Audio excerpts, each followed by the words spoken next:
하마스가 몇천 발의 미사일을 이스라엘에 발사하면서 하마스와 이스라엘 간 전쟁이 시작되는 것이 아닌가 우려의 목소리가 커지고 있습니다. 컨벤스와 함께 이스라엘은 왜 팔레스타인 땅에 정착하게 되었는지, 그리고 이 때문에 중동이 화약고가 되었는지 그 핵심을 살펴보도록 하겠습니다. 결론부터 말씀드리면 원인은 팔레스타인 땅을 사기 분양한 영국이 제공하였습니다. 이 사기 분양 사건의 피해자인 팔레스타인, 이스라엘 간의 피 튀기는 땅 따먹기 싸움으로 요약될 수 있습니다. 찬찬히 살펴보시죠. 때는 바야흐로 1차 세계대전 당시로 거슬러 올라갑니다. 세계 여러 강대국이 식민지를 두고 싸움을 벌이다가 갈등이 깊어지면서 진영 간의 싸움이 된 것인데요. 1914년부터 1918년까지 전쟁이고, 이때 우리나라는 일제강점기였지요. 1차 세계대전에 참여한 나라들은 너무 많지만 주요국만 설명하자면 한쪽에는 독일을 축으로 하는 오스트리아, 헝가리, 오스만 제국이 있었고, 다른 한쪽에는 영국과 프랑스 그리고 러시아 있었습니다. 지금 우리가 생각하는 것과는 다르게 이때는 프랑스와 영국이 힘을 좀 못 쓰던 시기입니다. 반면에 독일은 엄청난 군사력과 투지를 가지고 있었죠. 그래서 영국과 프랑스는 이 독일 제국을 막아내는데 굉장히 큰 힘을 들이고 있었어요. 이때 얍삽한 영국이 전쟁에서 좀 빠르게 이기기 위해 각종 술수를 찾고 있었습니다. 영국은 오스만 제국을 눈여겨보고 있었고, 오스만 제국의 내부 분열을 통해서 오스만 제국을 붕괴시키고 균열을 가해하겠다고 생각을 했습니다.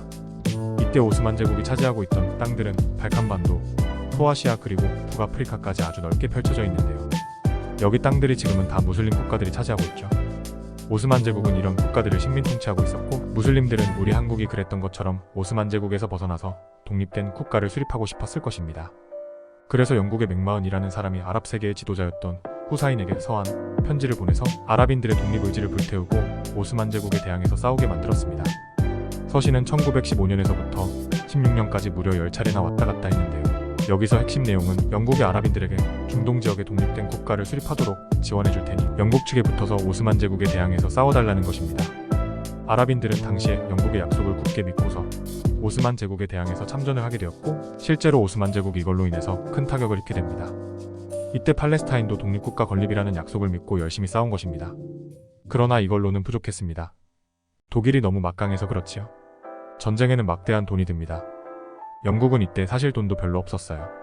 전쟁 공채도 어마어마하게 발행했었고요. 그래서 전세계 경제를 이때부터 주름잡고 있던 유태인들이 떠올랐습니다.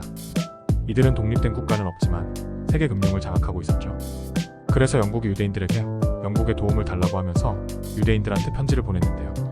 그중 그 유명한 로스차일드 가문에도 편지를 보냅니다. 편지에는 영국 국왕 폐하의 정부는 유대민족을 위한 국가를 팔레스타인에 수립하는 것을 적극적으로 지지한다는 내용이 적혀 있었습니다. 이것이 벨푸어 선언입니다. 성경에 나오는 척과 꿀이 흐르는 땅에 다시 유대민족 국가가, 독립국가가 수립되는 걸 영국이 지지하고 지원하고 약속해주겠다라고 하는 약속을 한 것입니다. 땅은 하나인데 이 땅을 팔레스타인과 이스라엘에다가 이중으로 분양해버린 것입니다. 이건 명백한 영국의 사기 분양입니다. 그렇다면 영국이 사기 분양했다는 사실이 언제 걸리게 되느냐? 우리가 아는 역사대로 영국이 1차 세계대전에서 승리를 하고 난 다음에 아랍인과 유대인이 양쪽에서 우리 땅 달라고 요청을 했을 텐데요. 근데 영국, 프랑스의 미친놈들은 원래 계획은 오스만 제국 전체 땅을 영국과 프랑스가 나누어서 점령하고 통치하려고 계획을 하고 있었습니다. 이 사실은 러시아가 누설을 해서 알려지는데요. 그 유명한 피코 협정입니다. 영국, 프랑스 이것들 정말 나쁜 놈들이에요.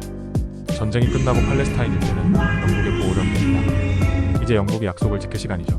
손은 두 명이서 벌리고 있고요. 영국은 조금 통치하다가 에라 모르겠다고 튀게 됩니다. 곧 2차 세계대전이 발발하고 히틀러 독일의 억압을 벗어나 유태인들이 팔레스타인 지역으로 몰려들게 되죠. 영국의 약속을 굳게 믿고 있었던 팔레스타인과 이스라엘은 이때부터 계속해서 치고받고 싸우게 됩니다. 결국 승자는 이스라엘이었습니다. 1948년에 영국이 팔레스타인에서 철수를 하게 되면서 이걸 기회로 유태인들은 이스라엘 건국을 선포했습니다. 이에 대해 아랍인들은 이스라엘 건국을 반대하면서 아랍계가 뭉쳐서 1차 중동전쟁을 벌이게 됩니다. 중동전쟁은 이후에서 4차까지 있었지만 전부 다 이스라엘이 승리를 하게 됩니다.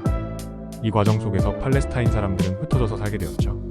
지금 선진국이라고 목에 힘주고 다니는 프랑스, 영국 이런 나라들이 얼마나 양아치였는지 잘 아셔야 합니다. 영국의 사기 분양, 이중 분양 때문에 중동의 화약고가 지금까지 이어지고 있는 것입니다.